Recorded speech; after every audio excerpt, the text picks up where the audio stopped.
तर महाडमध्ये नगरपालिकेच्या मुख्याधिकाऱ्यांना त्यांच्या दालनातच मारहाण करण्यात आली आणि मारहाण दुसरी तिसरी कुणी नाही तर भाजप नगरसेवकांनी केली।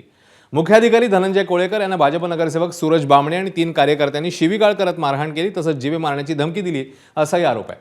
पाणी प्रश्नावरून शाब्दिक बाचाबाचीचं रूपांतर हाणामारीत झालं। या प्रकरणी पोलिसांनी भाजप नगरसेवकाविरोधात गुन्हा दाखल केलाय। डोंबिवलीतल्या शिवसेना नगरसेवकाविरोधात अटकेची कारवाई झालेली असतानाच महाडमध्ये 24 तास उलटून गेल्यावरही भाजप नगरसेवकाला अटक झाली नाहीये, त्यामुळे पोलिसांच्या कार्यपद्धतीवर आता प्रश्न उपस्थित होत आहे। दरम्यान आरोपी नगरसेवक सूरज बामणेंनी मारहाणीचे आरोप मात्र फेटाळून लावले।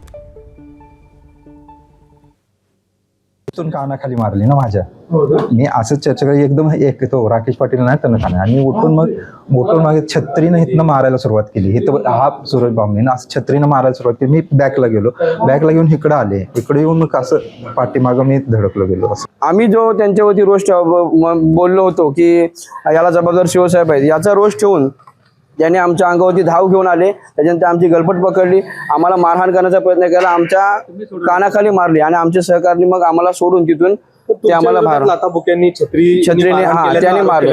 आम्ही काय तिथे कोणत्या प्रकारची खंडणी मागण्यासाठी गेलो होतो का? आम्ही का तिथे कोणत्या प्रकारचा हप्ता मागण्यासाठी गेलो होतो का? आम्ही का तिथे कोणत्या प्रकारची कॉन्ट्रॅक्ट मागण्यासाठी गेलो होतो? आम्ही तिथे फक्त जनतेच्या मूलभूत हक्कासाठी पाणी मागण्यासाठी गेलो होतो।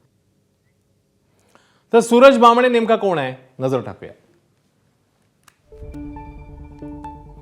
महाड नगर परिषदेचे प्रभाग क्रमांक 6 चे ते भाजपचे नगरसेवक आहेत। कोणतीही घराणेशाही नसताना भाजपच्या तिकिटावर निवडणूक जिंकली। सातत्याने प्रभागातील प्रश्न सभागृहात उपस्थित केले आहेत। याआधी कोणताही गुन्हा सूरज बामणेंवर दाखल नाहीये।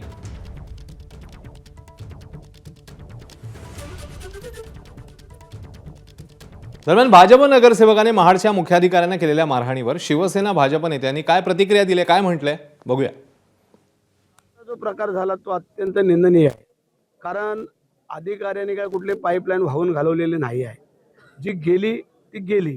एवढ्या मोठ्या पावसामध्ये दरडी कोसळतात, रस्ते वाहून जातात, सगळं होतं, तरी पण ती जी काय पाईपलाईन गेली ना, आम्ही काम पण युद्धपातळीवर सुरू केलेलं होतं, तर त्यांनी मारहाण करायला नाही पाहिजे, परंतु जे झाले ते चुकीचं झालं आणि त्याचं प्रायश्चित त्याने मुख्याधिकाऱ्याला मारहाण करणं काही योग्य नाही आहे। काही झालं असेल तरी मुख्याधिकाऱ्यांनी काही चूक केलं तर तक्रार केली पाहिजे, पण काय तिथे प्रकरण घडलं, कशामुळे एवढा वाद झाला, मारपीटपर्यंत का नगरसेवक गेले हे चेक केलं पाहिजे।